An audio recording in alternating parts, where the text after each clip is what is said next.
नमस्कार, स्वागत है आपका न्यूज 69 में। मैं हूं आपके साथ अंकिता और बढ़ते हैं इस वक्त की बड़ी खबर की ओर। भोपाल एंटी ड्रग मामले में एक और जहां रोज नए खुलासे हो रहे हैं, तो वहीं दूसरी ओर नशे के कारोबार को लेकर सियासत भी गरमा रही है। कांग्रेस जहां मध्य प्रदेश को उड़ता पंजाब की तर्ज पर उड़ता एमपी बनाने के बीजेपी पर आरोप लगा रही है, तो वहीं बीजेपी कांग्रेस पर पलटवार कर रही है। मध्य प्रदेश के पूर्व मंत्री और कांग्रेस विधायक लखन घनघोरिया ने कहा कि समूचे एमपी में अपराध का ग्राफ बढ़ा है और इससे बड़ी अतिशयोक्ति क्या होगी कि जहां से एमपी के सीएम आते हैं उज्जैन, जहां पर सरेराम महिला के साथ रेप हुआ। उन्होंने कहा कि जब उज्जैन, इंदौर, भोपाल में महिलाएं सेफ नहीं हैं, तो समझा जा सकता है कि मध्य प्रदेश का हाल क्या होगा। पूर्व मंत्री का कहना है कि प्रदेश में अपराध चरम सीमा पर पहुंच गया है। नशे का कारोबार सरकार के संरक्षण में फल फूल रहा है। पूर्व विधानसभा से विधायक लखन घनघोरिया ने कहा कि ये सरकार का फेलियर है। पूर्व मंत्री ने कहा कि सस्ते नशे युवाओं को खोखला करते हुए अपराध में धकेल रहे। नशे के इंजेक्शन, कोरेक्स, ये नशे इतना उत्साहित कर देते हैं।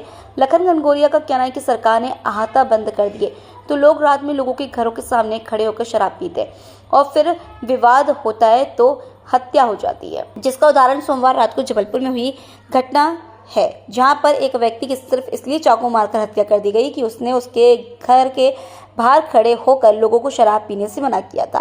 पूर्व मंत्री का कहना है कि सरकार के लिए जितना जरूरी राजस्व है, उतना ही जरूरी लोगों की जान की हिफाजत भी है। जबलपुर से न्यूज 69 के लिए वाजिद खान की रिपोर्ट।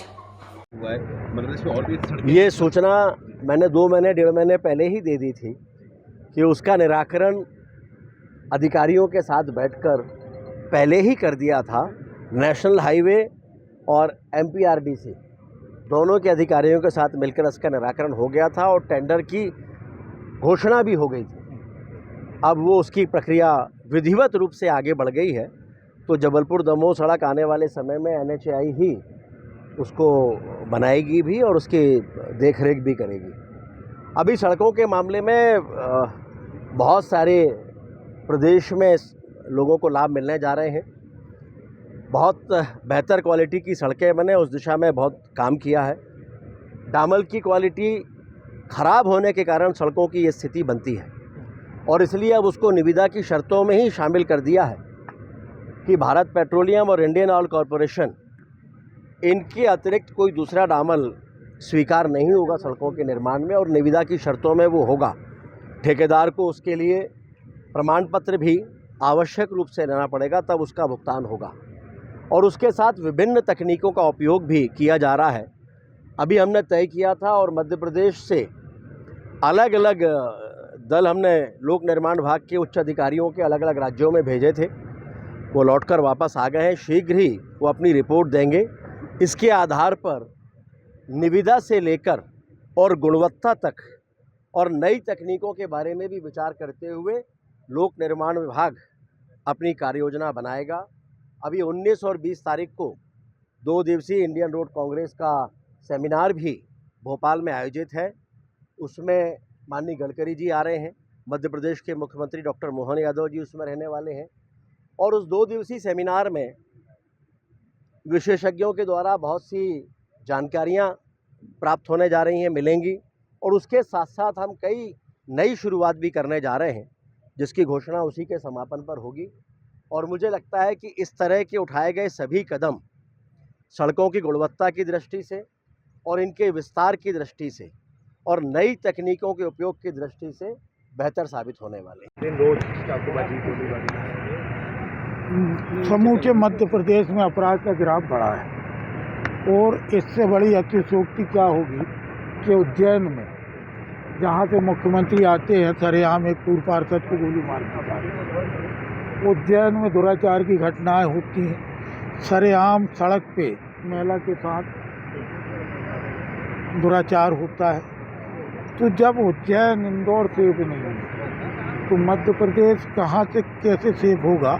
निरंतर घटनाएं बढ़ रही हैं और सबसे बड़ी चीज़ कि जो नशे का कारोबार वो फल फूल रहा। और ये हम नहीं कह रहे, ये रोज़ के अखबार कहते हैं कि कहाँ से ड्रग आ रही, कहाँ से बिक रही, कहाँ सप्लाई हो रही।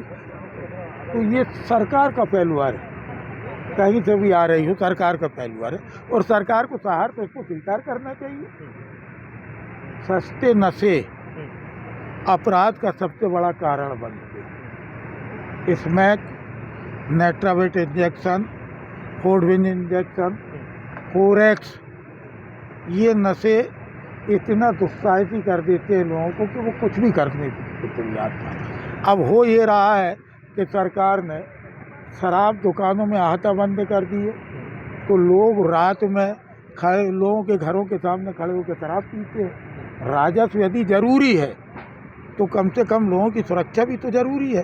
अब कांच घर में कल एक घटना हो गई इसी बात को लेकर कि अब लोगों के पास बैठ के पीने की जगह नहीं थी, आहता नहीं था, तो किसी की स्कूटर में बैठ के पीने लगे, उस व्यक्ति ने मना किया, चाकू मार दिया।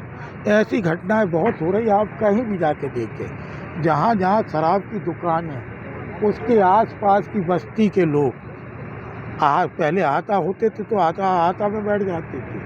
अब स्थिति ये है कि कहीं भी बैठ के खड़े होकर पी रहे हैं और कानून व्यवस्था नाम की कोई चीज़ नहीं है, कोई कंट्रोल नहीं है, कोई खौफ नहीं अपराधियों को।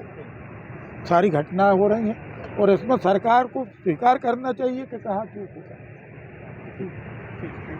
इस खबर पर आपकी क्या है राय, हमें कमेंट सेक्शन में जरूर बताएं। तब तक के लिए धन्यवाद।